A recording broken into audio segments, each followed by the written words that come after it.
Good morning. Happy New Year. Let's rise up now. Let's just stand and charge this environment and just affirm with me, today is my day. I'm going to do more. I'm going to have more. I'm going to be more. Come on, let's say it again. Today is my day. Whose day is it? I'm going to do more. I'm going to have more. I'm going to be more. High five three people and say, you go for it. Go ahead, high five three of them. Just tell them, you go for it.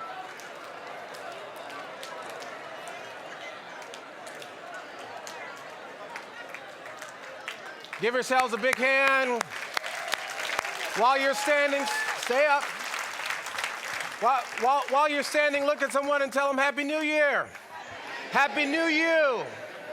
Tell them Happy New You. Now say to them, I'm so glad to be in this year with you. Go ahead and tell them, I'm so.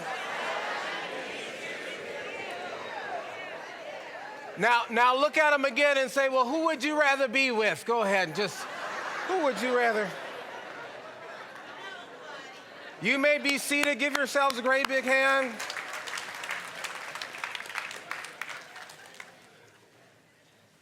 I am so delighted to be back here with you again at your wonderful spiritual community. And let's give some love to the musicians again, the practitioners who are serving here today, all those making it a sweet service.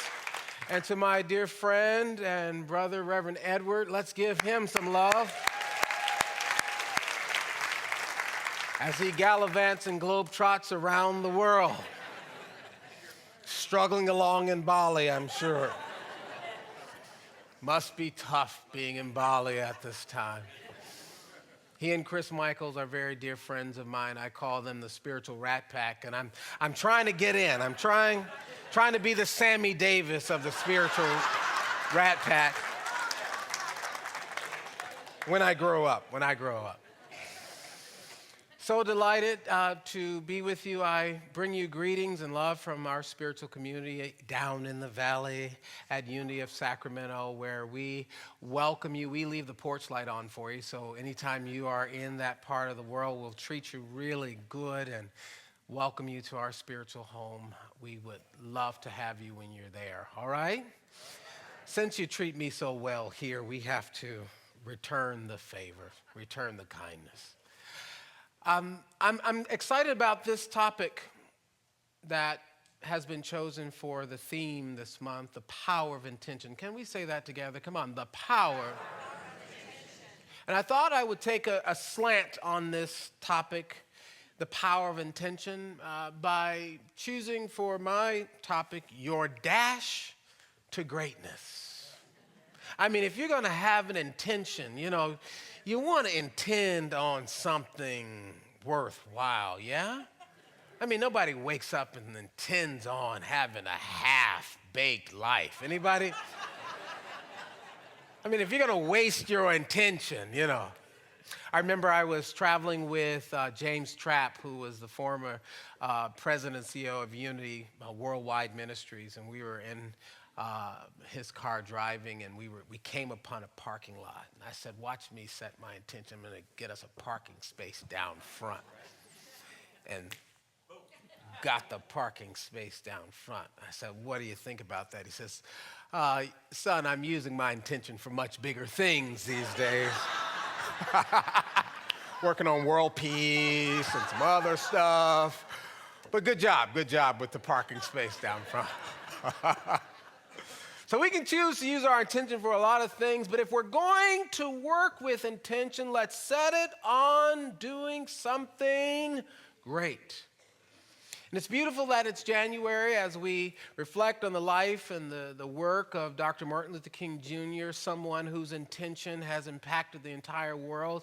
I followed him by attending his undergraduate alma mater, Morehouse College, and when I walked into the Dr. King Chapel for the first time as a freshman there, I had the interesting experience that every Morehouse man has when you first come for orientation. The lights were all dim.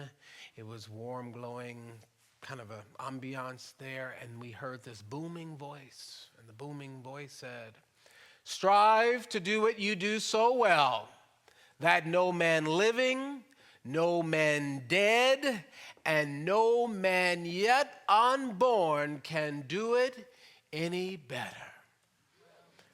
Yeah. So I knew I wasn't going to be able to goof off and skate my way through the classes there. It was in that moment that I recognized that there was a challenge for greatness. There's a challenge for greatness. Touch yourself and say, I was born for greatness. That you're not just hatched. We're not just hatched, but we are both sent and meant to be here. Do you get that? And if you are sent and meant to be here, then each and every one of us has something extraordinary that we can do with our lives. And my intention today is to support you with moving from ordinary to extraordinary. Come on, from what? From ordinary to extraordinary. Our lives are a dash between two dates. Your earthly entrance date and your earthly exit date. And the question we must cross-examine ourselves with is, how will we dash between those two dates? You can choose to dash between those two dates intentionally. And when you're operating from intention, you're operating with an inner knowing that there is a date with destiny, and I'm moving toward it with every choice. I remember being at Morehouse, and because it was such an environment of that compelled us to think great and to talk great and to walk great, I hadn't had all the great mentoring and stuff yet.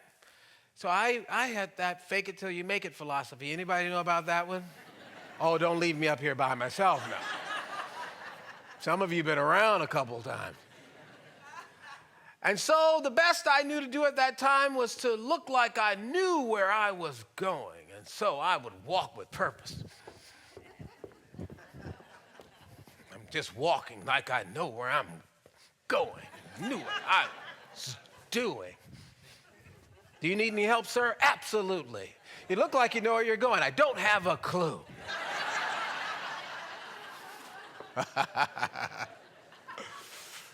But when you're operating with intention, there's an inner knowing that I'm going to get there, even though I don't absolutely know for sure. That you hang out in this field called the wisdom of uncertainty. Anybody ever been in that space? Do you recognize that there's a wisdom in the uncertainty? You don't know how you're going to land necessarily, but you have set your sail, and the great winds of the universe will conspire to be the force that gets you there. And that's the beautiful thing about operating with an intention. And guess what? You can do that for free. You don't have to have any special education. You don't have to have a certain pedigree or pedagogy. You simply have to release an intention. Intention to be, intention to do, and intention to have.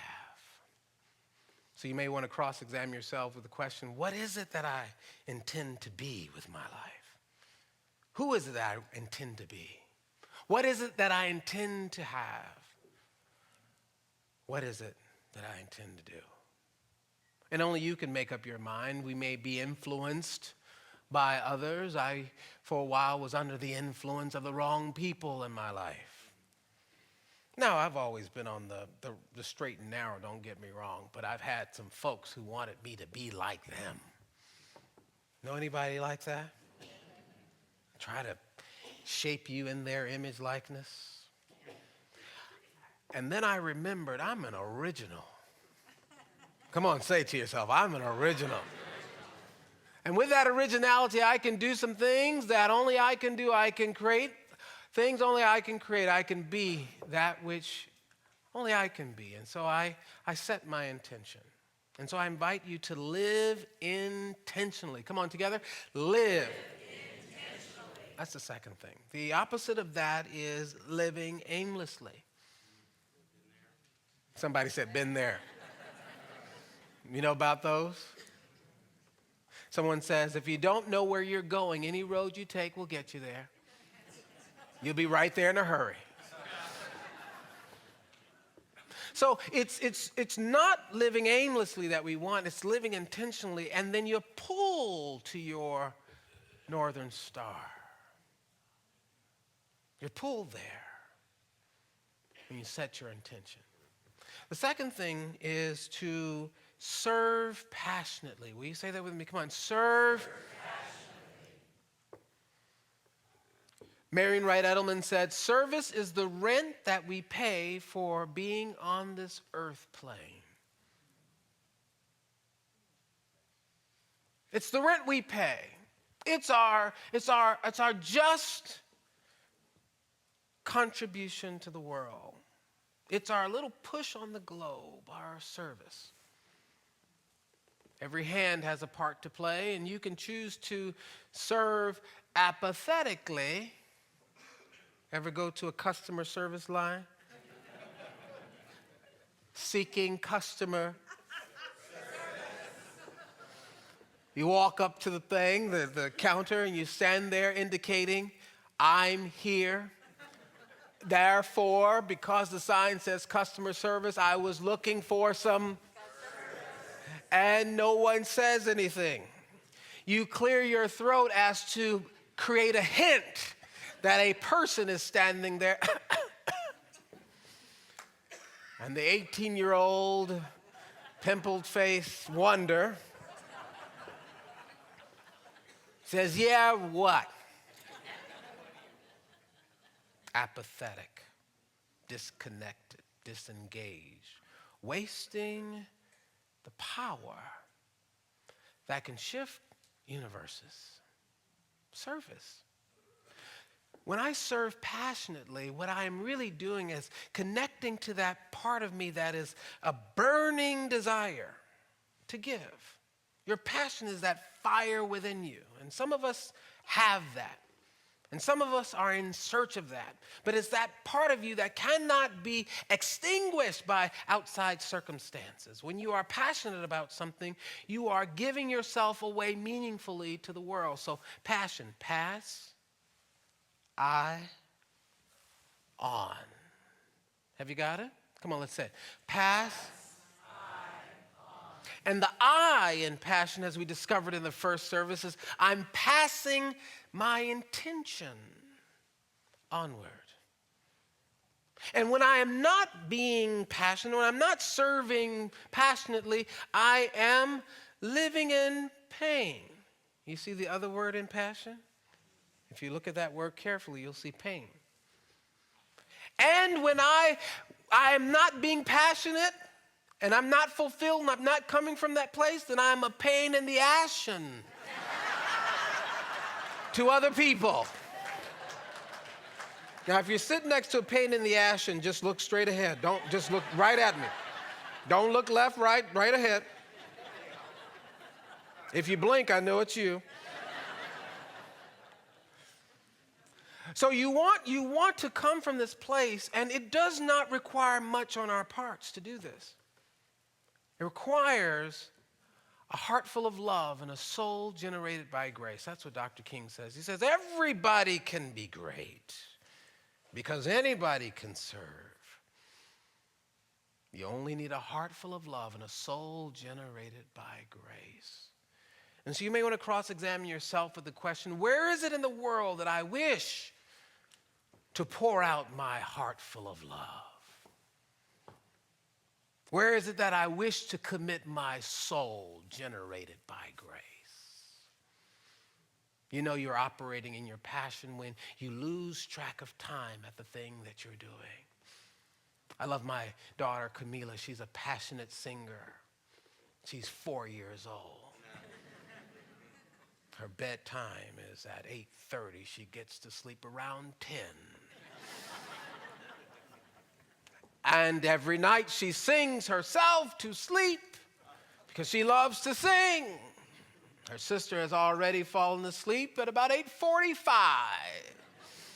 And Camila sits there and she's singing about everything. My pillow is soft, my blanket is too, the bedroom is warm, and my sister asleep too. And she's making up a song, and she's going on and on and on.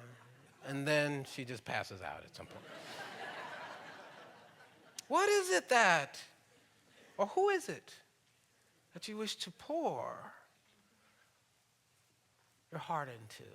Dedicate the energy of your soul to. I recall a time when I had an intention to go to Cape Town, South Africa to participate in the Parliament of the World's Religions, where President Nelson Mandela would be the keynote speaker.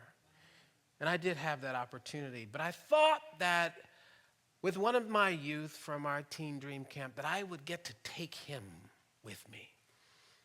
I said, if this experience would transform my life, imagine what a 13-year-old would get from the experience. And so I did just that. I took him.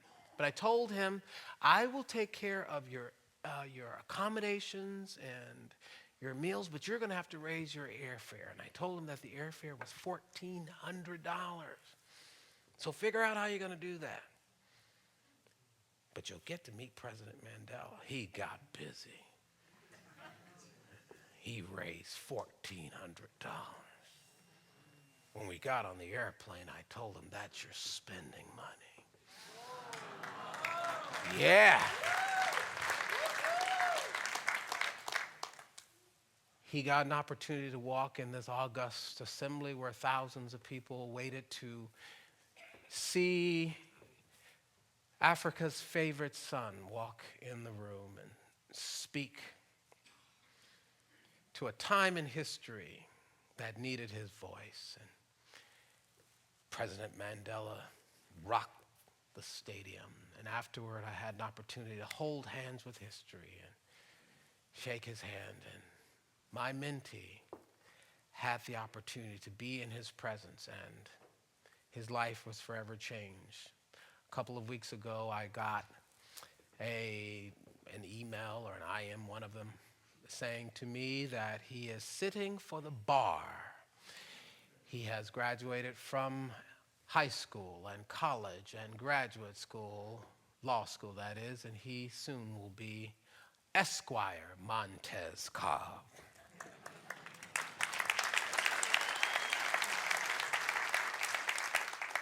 Only need a heart full of love and a soul generated by grace. Where is it that you will serve passionately? You may not be able to do the things that a Gandhi or Martin Luther King Jr. did. That may not be your thing, but there's such a thing as everyday greatness. Everybody said, come on, everyday greatness. You see, that's where the extraordinary comes in. When you embrace an everyday greatness, where you chip away at your little corner of the world. You can do that. We all can do that. I remember taking my wife to she wasn't my wife at the time. She was my fiance. She was candidating to be Mrs. Ross at the time.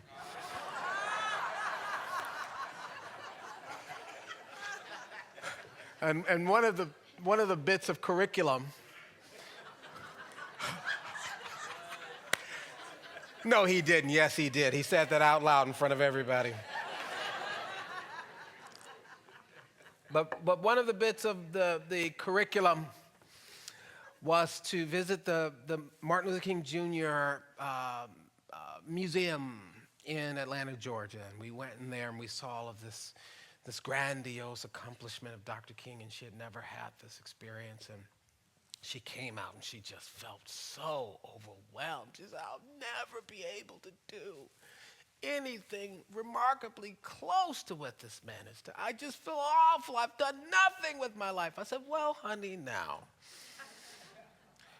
this is the King Museum.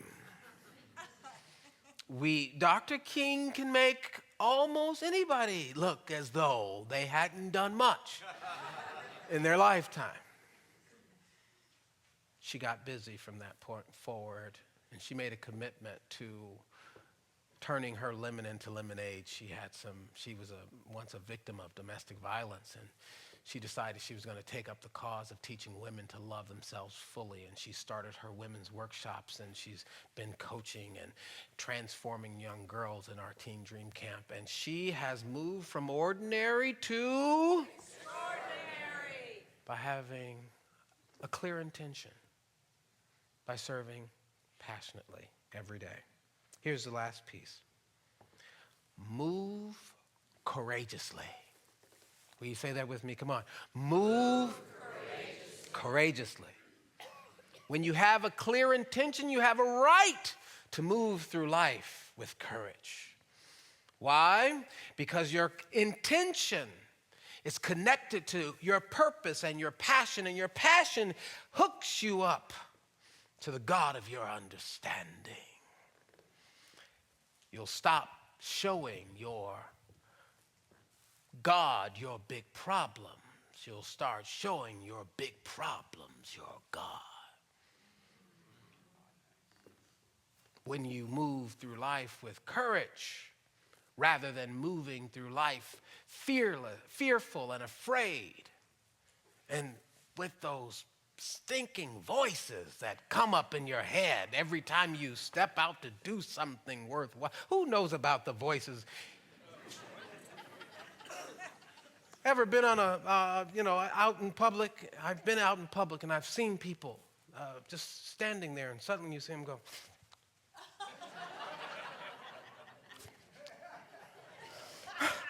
I'm going, what's going on with me? They're telling those voices in their head to shut up. But when you're operating with courage, you have a right. When you're living with intention, you have a right because you're connected to the God of your understanding, and your God of understanding has your back.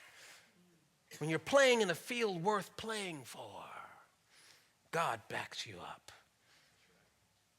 That the universe begins to conspire to support the one who's operating courageously. So what is it gonna be for you? What are you gonna be courageous about? We're sitting in this beautiful space today because someone had the courage. Someone had the courage to say, we hold these truths to be self-evident, that all men are created equal. And they did what the old science of mind statement is, treat, and then move their feet. That's why we're here today. What are you going to be courageous about? I love that story that we heard earlier.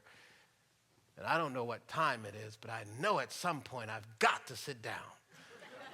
So give me the countdown, okay? I just want to make sure. Beautiful story about Dr. King. He is out on one of his marches, and someone comes up to Dr. King, true story, and says, sir, are you Dr. Martin Luther King Jr.? He says, yes. And the man proceeded to spit on him in the face.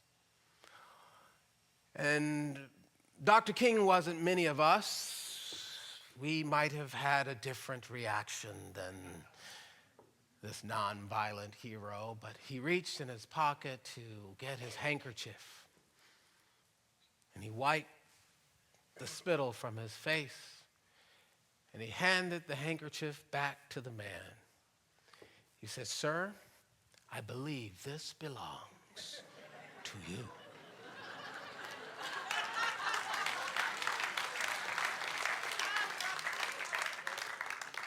When you have an intention, you have a vision for the world that you are committed to bringing forth.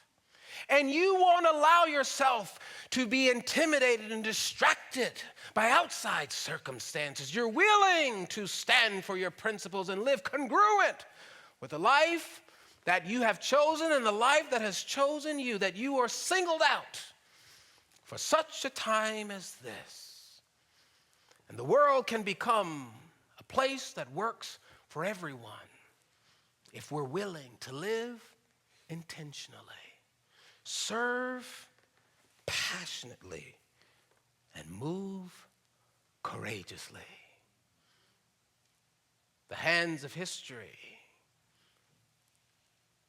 are ticking away at moments of our lives, asking who's next, who's the one.